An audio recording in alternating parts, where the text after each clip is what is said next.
téléspectateurs, élèves ingénieurs, membres de l'ADENSA, j'espère que ce troisième numéro de Parcours d'agronome vous trouve bien portant. Ce soir, nous avons l'honneur et le plaisir inestimable de recevoir M. Samba Kanté de la 4e promotion de l'ENSA, spécialiste en génie rural et surtout en machinisme agricole et à la tête de la DMER. Monsieur Kanté, pouvez-vous s'il vous plaît vous présenter? Merci beaucoup, je m'appelle Samba Kanté. Je suis effectivement de la 4e promotion. J'aurais bien aimé citer tous les membres de cette 4e promotion tellement que j'ai leur nostalgie. Ça me fait plaisir de parler pour le compte et au nom de cette 4e promotion, qui sont des gens formidables. Vraiment, pour moi, c'est l'élément le plus important de ma présentation. Je suis membre d'une famille vraiment extraordinaire. Effectivement. Alors, M. Kanté, vous avez fait l'ENSA. Que pouvez-vous nous dire sur votre séjour, tant sur le plan social que sur le plan pédagogique à l'ENSA? J'ai fait l'ENSA, mais je vais vous dire la particularité de notre promotion. On est la dernière promotion à passer par l'université de Dakar, donc du temps de l'INDR. Je suis bien et bien un produit donc, de l'ENSA. Et c'est un plaisir d'annoncer que je suis un produit de l'ENSA. C'est-à-dire, comment était le cadre social de l'ENSA à l'époque? La vie sociale? Si je me mets à vous raconter la vie à l'époque de l'ENSA, je pense qu'on va passer la nuit. Je suis sûr des gens qui vont regarder ce film sont en train de rigoler. Il y en a, je vais les devancer, parce qu'à un moment donné, on m'appelait Samba National. C'est une anecdote qui va vous mettre au parfum de comment était la vie sociale. Moi, j'étais dans un premier temps le président de la commission pédagogique. Je me rappelle le feu professeur Souran. Cette année-là, quand il est venu pour qu'on statue sur les seuils d'admission, les notes éliminatoires, etc. Et vraiment, il avait donné une leçon de sagesse extraordinaire. L'année suivante, je suis passé de la pédagogie à la culture, la récréation et le sport. Donc la fameuse commission COSREC. Donc j'ai animé une journée culturelle. J'avais amené des orchestres dont le feu, comment il s'appelle, sec du Wallo, m'avait chanté. Ça veut dire qu'on était vraiment à l'époque, c'était assez particulier. Parce qu'à la fois, les gens, vous les voyez tous au terrain de football, vous les voyez tous au dancing, au bal, mais vous les voyez tous à la mosquée. Mais c'était particulier. Et ça, ce que je dis, ceux qui sont témoins de ça peuvent me le confirmer. Vous imaginez ces élèves. On pouvait dire qu'il y en a un groupe, il n'aimait que le sport. L'autre groupe n'aimait que la danse, l'autre groupe que les prières. Mais chez nous, c'était assez particulier. Moi, par exemple, je ne pouvais pas, même le dimanche, quand je vais en week-end, je me rappelle avec Bougoud de Moustapha Dieye et Pierre Diouf, même le dimanche, si on rentre tôt, on prend le ballon pour aller au terrain de football. Les balles, on n'était pas des boy bandits, mais on aimait ça. Et ensuite, les prières. Ah là, vraiment, mon marabout, c'était Mbaye-Niasse. J'aimais discuter dans sa chambre. Il me fouettait les sourates, il passait d'une page à l'autre et j'adorais ça. Donc, pour vous dire combien c'était qui. Nous, on avait vraiment une période où, franchement, l'ENSA était une famille. Et je me rappelle, il y a vraiment toutes les écoles nous enviaient. Vous savez, l'école polytechnique était ancienne que l'ENSA, mais on avait vraiment trouvé vraiment les moyens de les concurrencer et surtout la beauté du cadre nous faisait vraiment damer le pion aux polytechniciens. Donc vraiment sur le plan social, c'était un truc extraordinaire, le rapprochement qu'il y avait entre les étudiants et le personnel, même le personnel subalterne. Moi j'avais des amis intimes, des cuisiniers, des balayeurs, comment ça s'appelle, des fleuristes, mais tout le monde était ami. Et dernière anecdote que je peux vous dire, il m'arrivait de descendre à midi, de ne pas aller manger, de poser mon sac aller trouver le conducteur de tracteur, ce vieux-là, que Dieu l'accueille au paradis. Quand il m'aperçoit, il arrête le tracteur, il me laisse conduire. C'est là où j'ai eu le goût, l'amour des machines. Effectivement. On peut donc en conclure que votre séjour à l'ENSA fut très très agréable. Maintenant, qu'en était-il du cadre pédagogique? J'avoue que j'ai eu la chance dès ma sortie, de passer chaque année donner les cours de machinisme et technologie post-récolte pendant plus de 15 ans. Et donc j'ai vu l'évolution du cadre pédagogique depuis lors. J'avoue que vous n'êtes pas trop chanceux par rapport à nous. On était plus gâtés par plusieurs critères. D'abord, le nombre d'étudiants était beaucoup plus restreint, donc beaucoup plus facile à encadrer. Je pense que c'est cet aspect-là qui dépeint un peu de truc. Mais j'avoue qu'il y a des jeunes qui sont sortis 10 ans, 15 ans après moi, mais je les vois extrêmement intéressants. Ça, j'avoue que ça fait mon plaisir quand je vois quelqu'un comme El Ajmar, quelqu'un comme Moussa Wade, j'en cite Malik Diakhaté, etc. Non, c'est des gens vraiment qui sont sortis bien après moi et qui ont encore, en tout cas, les qualités que je perçois parmi nos anciens comme Mamoudou Diouf, Malick Ndiaye, voilà des gens que je considérais comme des génies, comme des modèles. Vraiment, je pense que jusqu'à présent, la valeur de l'étudiant ENSA est toujours là.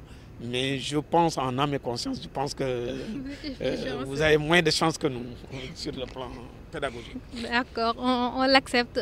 Maintenant, en dehors de l'ENSA, pouvez-vous un peu nous parler de votre parcours, de votre cursus scolaire? Alors, moi, je suis un fils de paysan. Je suis né à Louga.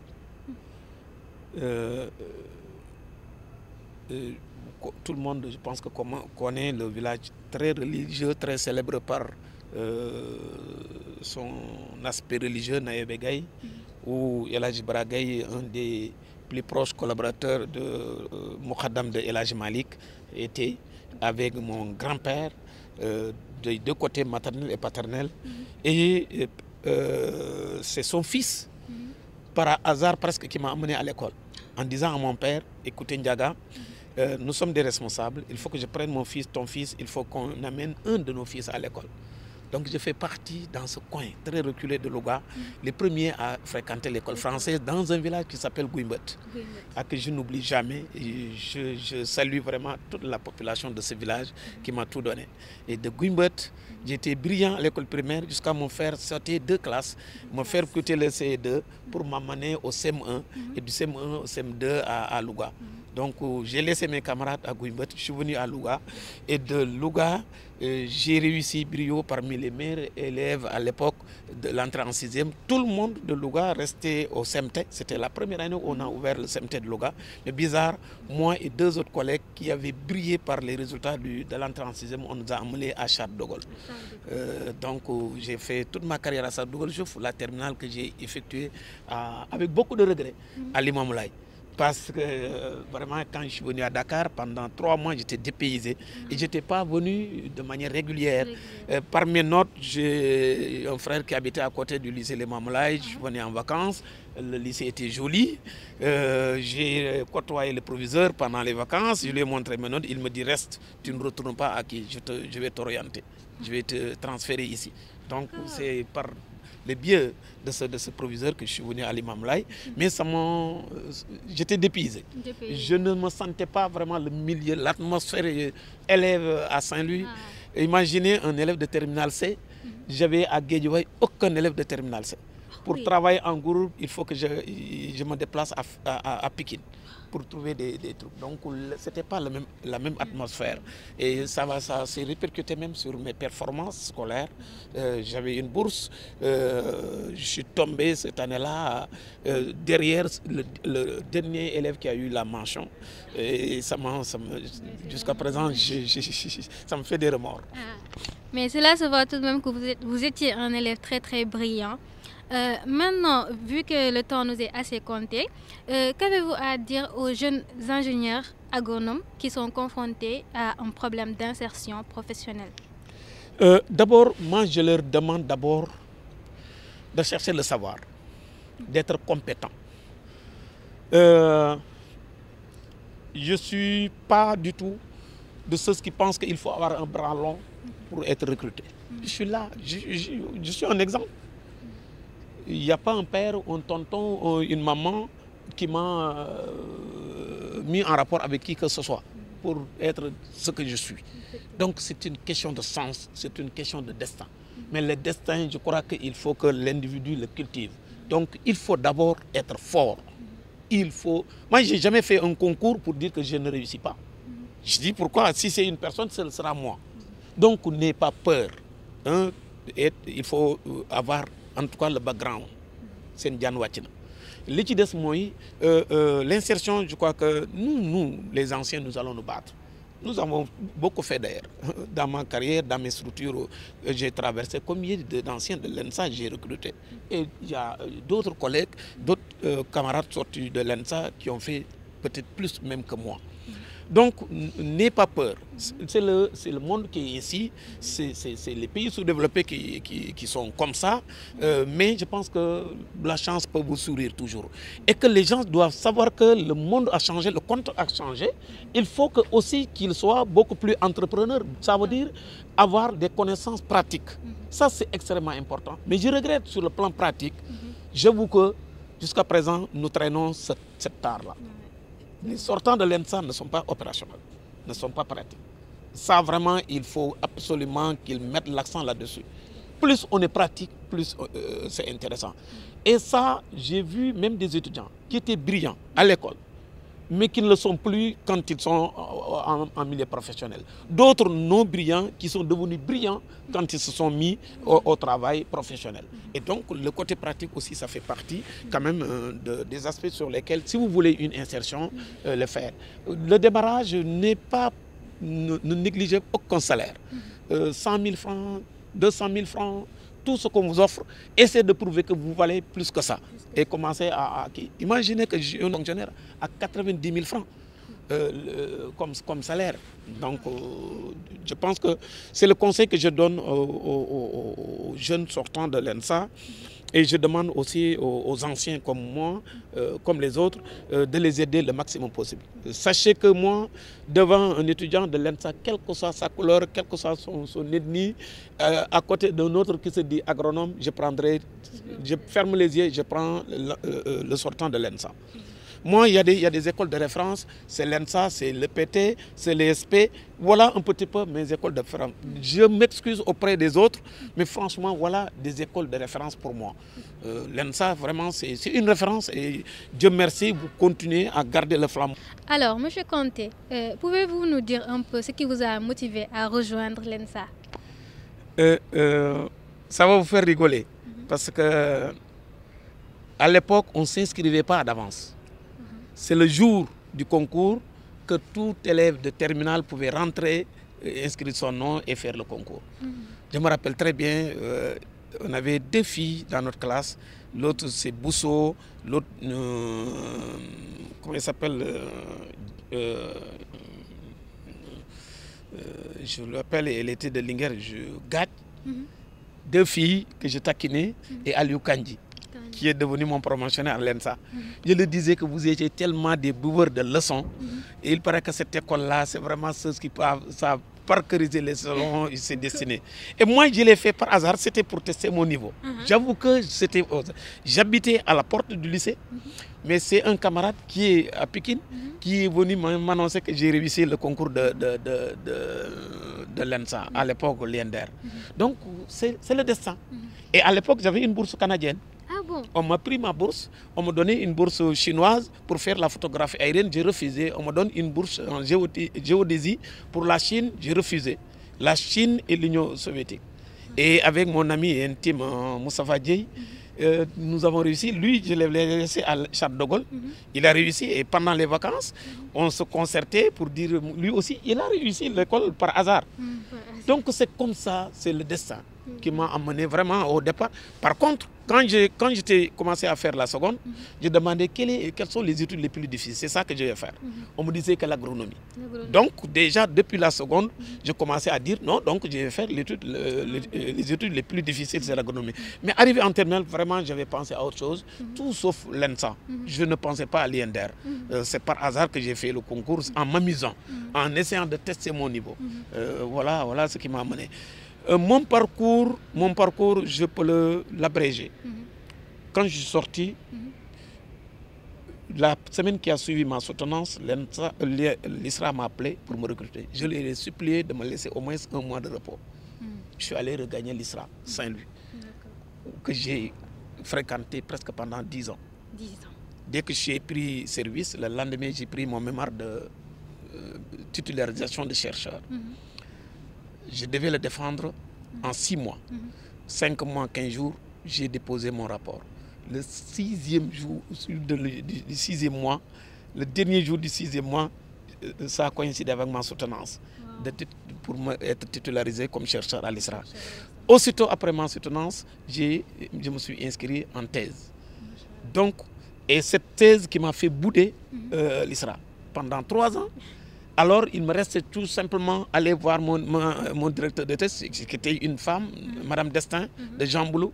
L'ISRA, pendant 2 ans, il me faisait courir. J'ai boudé pour quitter.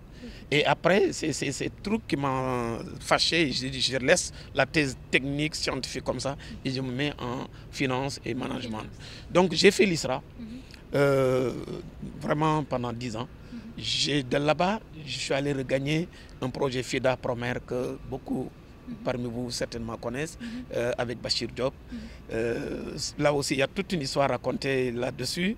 Ensuite, je suis venu faire l'ANCAR comme directeur régional Fatigue, ensuite directeur régional de Saint-Louis. Ensuite, j'ai été nommé premier coordinateur zone nord du programme REVA. De coordinateur zone nord, je suis venu juste pour visiter les machines. À Dakar, c'était mon dernier jour à Saint-Louis. On m'a retenu à Dakar comme coordinateur national pendant 1 an. Les 10 premières fermes REVA, c'est moi qui les ai eues depuis Kirène et Bot Sénégal, en allant à Ndialakhar, à Ndouloumadji, un peu partout au Sénégal. Donc les 10 premières fermes REVA, c'est moi qui les ai fait. De là-bas, j'avais réussi pour aller au FIDA en Cameroun. Quand le ministre a entendu le truc, il m'a nommé sans mon consentement, sans m'avertir. Un bon jour, je me lève le vendredi, je me rappelle, je donnais du pain après avoir déposé mes enfants. Des camarades m'appellent pour me féliciter. Je dis, c'est quoi? Il me dit, non, tu es nommé directeur de l'agriculture. Alors c'était pour m'empêcher de partir. Je suis resté 15 jours, hésitant de rester ou de partir. Et c'est pour l'honneur de mon pays. Je suis resté comme directeur national de l'agriculture pendant 4 ans. De là-bas, j'ai coordonné la Guana. Je l'ai conçu, je l'ai coordonné, le programme national d'autosuffisance en riz, que j'ai coordonné pendant 7 ans, avant d'être mis à la tête de la SAED pendant 4 ans. Et pour revenir ici, depuis fin 2017, je suis à la tête de cette direction, qui est la direction qui colle le plus quand même par rapport à mon profil, parce que c'est la direction qui s'occupe de la mécanisation au Sénégal. Ah, vous avez un parcours vraiment exceptionnel, vraiment. Et aussi, si vous aviez des conseils, des mots à dire aux lycéens qui ne savent pas vraiment par où s'orienter ou bien qui hésitent à faire des concours tels que l'ENSA, voilà, quels seraient ces mots-là? Non, d'abord, il y a un sentiment de pitié. Je le prends à partir de mes enfants. Les enfants sont totalement différents en termes de situation que nous. C'est très compliqué aujourd'hui l'orientation, mais il faut bien réfléchir. S'orienter vers ce qu'on aime. S'orienter vers ce dont on est sûr, on a des compétences là-dessus. Et ensuite, regarder effectivement l'avenir des filières que nous empruntons. Il ne sert à rien de s'orienter vers des trucs dont les débouchés sont très difficiles. Je vois combien de demandes, des comptables, des banquiers, des financiers. Il y a tellement de diplômés de ça. Je pense qu'aujourd'hui, pour moi, je ne permettrai jamais mon enfant aujourd'hui à faire ces trucs. Tellement il y en a. Hein. C'est vrai que les emplois aussi sont nombreux, mais je pense qu'actuellement il y a trop de chômeurs de ces disciplines. Encore une fois, c'est vraiment faire ce qu'on aime et faire ce qu'on pense qu'effectivement à la sortie, je pourrais être utilisé soit par un emploi ou par mes propres trucs. Et il faut intégrer, effectivement, c'est l'avantage aujourd'hui d'être agronome. Quand on est un agronome pratiquant, je pense qu'aujourd'hui, les chances sont là pour travailler pour son propre compte. Merci pour cela. Également, pour les élèves ingénieurs comme nous qui ont des difficultés pour choisir leur spécialisation, qu'avez-vous à leur dire?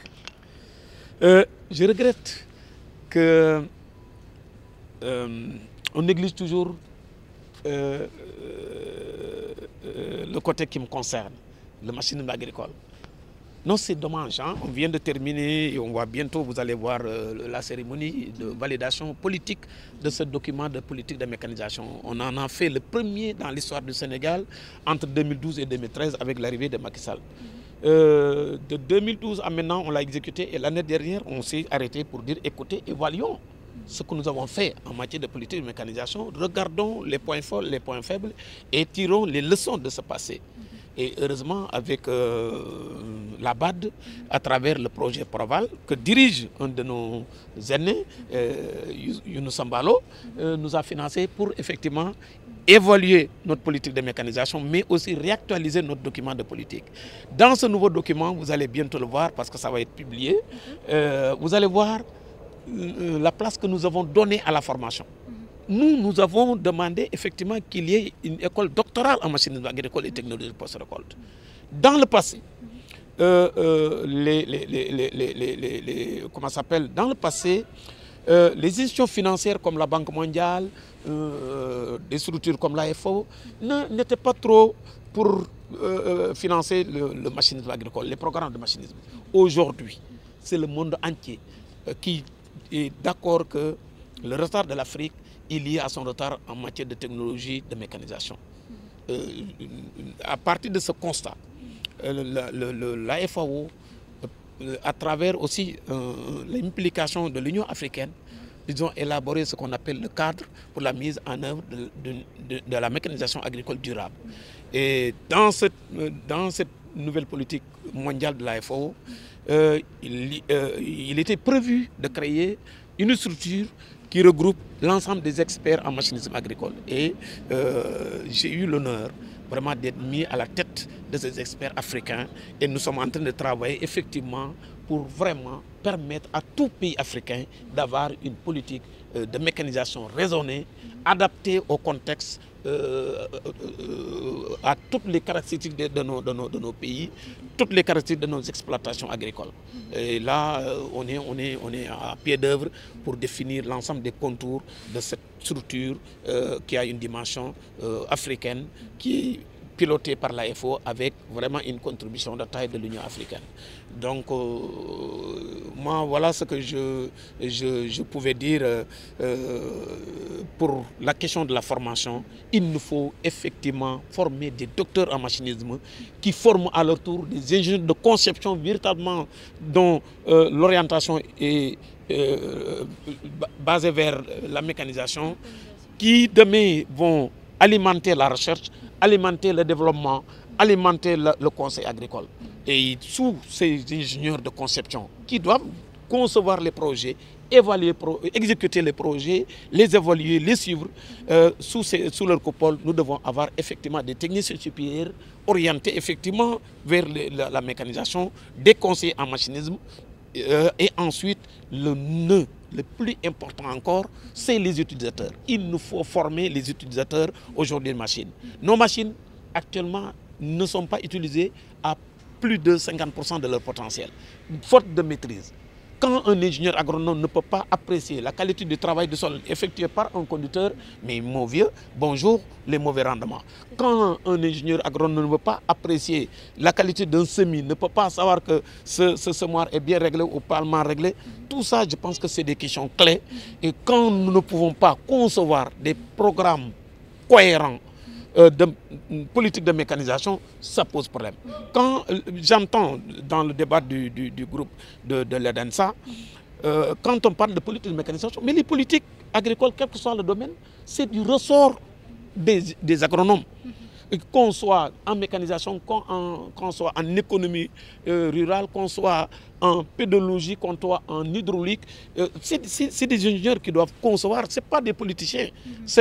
En tout cas, le politique même, quand il conçoit un programme de politique agricole, mais il laisse là-bas sa casquette de politique pour revêtir une casquette de technicien et élaborer le truc. Je pense que la preuve aujourd'hui, la majeure partie des programmes que nous exécutons au Sénégal sont le fruit d'anciens de l'ENSA. Dieu merci. Effectivement, c'est très inspirant et motivant d'entendre un de nos anciens qui brille ainsi sur la scène de l'agriculture nationale et continentale. Et je pense que les ingénieurs et élèves ingénieurs vous ont entendu et vous ont compris. Alors, pour terminer, qu'est-ce qui vous a le plus marqué à l'ENSA?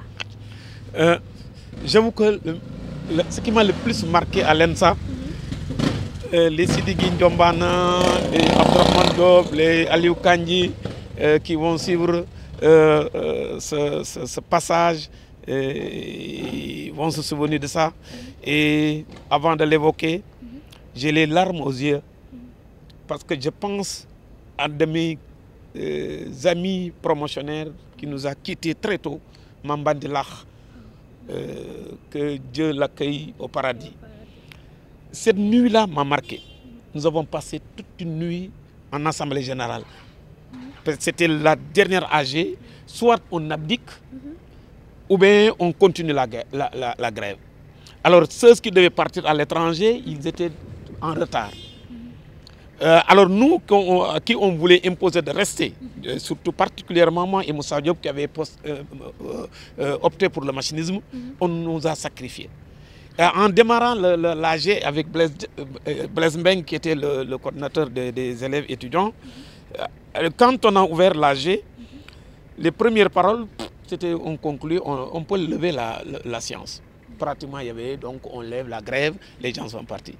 Mais nous avons repris la parole pour dire nos trois vérités et ça nous a poussé à discuter jusqu'au matin.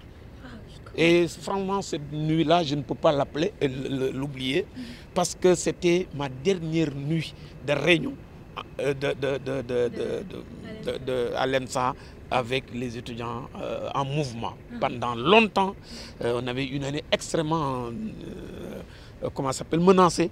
Et je pense que c'est cette nuit-là que les gens, la majorité a décidé d'arrêter la grève et puis chacun se débrouille avec le sort qui lui était dévolu. Je ne peux pas oublier ça. L'autre aspect aussi qui m'a le plus marqué, c'est quand on faisait nos soutenances. Vraiment, j'ai dit en soutenance que ce que j'ai appris en mémoire en étant en séjournant à Saint-Louis, à l'ISRA Saint-Louis pendant 6 mois, c'est presque l'équivalent de ce que j'ai appris pendant 5 ans à l'ENSA. Alors les membres du jury m'ont tellement critiqué, mais je suis resté ferme dans ma position et je leur ai démontré pourquoi je le disais. Et franchement, c'est des moments que je ne peux pas l'oublier. Ça me marque jusqu'à présent.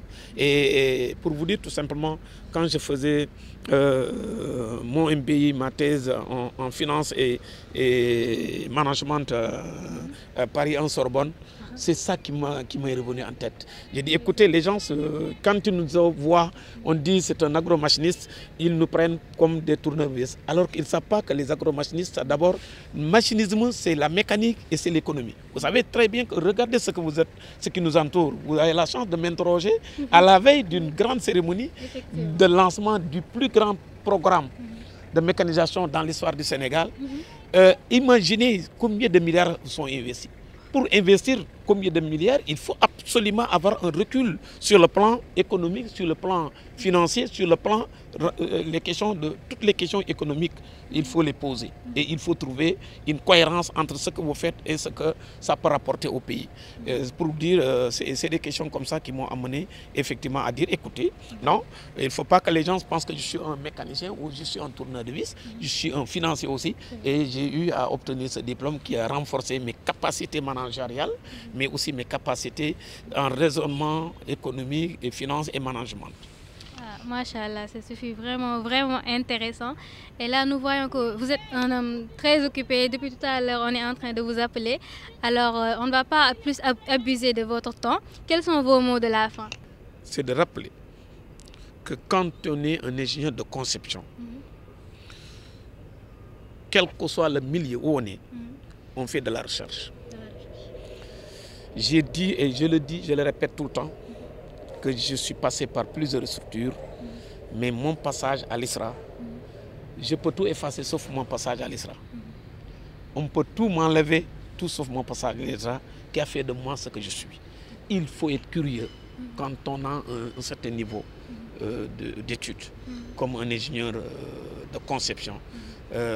C'est vraiment, quel que soit, qu'on soit dans une société de développement, dans les sociétés de conseil, encore plus quand on est dans des structures comme l'ISRA, je pense que nous avons intérêt à effectivement améliorer nos connaissances par la recherche action, la recherche accompagnement. Il faut absolument continuer à creuser et à travailler sur des sujets de réflexion, à creuser, à renforcer ses connaissances dans certains domaines. Et ça, vraiment, c'est un message que je lance à tout le monde. Moi, je reste toujours un élève. Je ne parle même pas d'étudiant. J'avoue que dans la mise en œuvre de ce programme même, j'étais devenu un élève, un étudiant en froid industriel. Parce que j'ai amené 120 magasins, dont 20 chambres froides. J'ai eu la chance de tomber sur 2 doyens, les premiers ingénieurs en froid industriel, qui aujourd'hui m'accompagnent dans la mise en œuvre de ce projet. Je suis devenu un petit élève devant eux. Donc, continuer à chercher le savoir jusqu'en Chine, comme on dit. Je me rappelle mes cours d'arabe. C'est-à-dire, ce que je voulais dire en dernier lieu, c'est vous remercier et m'excuser auprès de vous tous pour tous les efforts que vous avez pu déployer pour m'avoir. Mais je profite de cette occasion pour remercier l'ensemble de mes cadets de l'ENSA qui me vouent un respect extraordinaire. Très souvent, je les appelle « donnez-moi mon alarba » parce que la plupart aussi, je les ai donné des cours.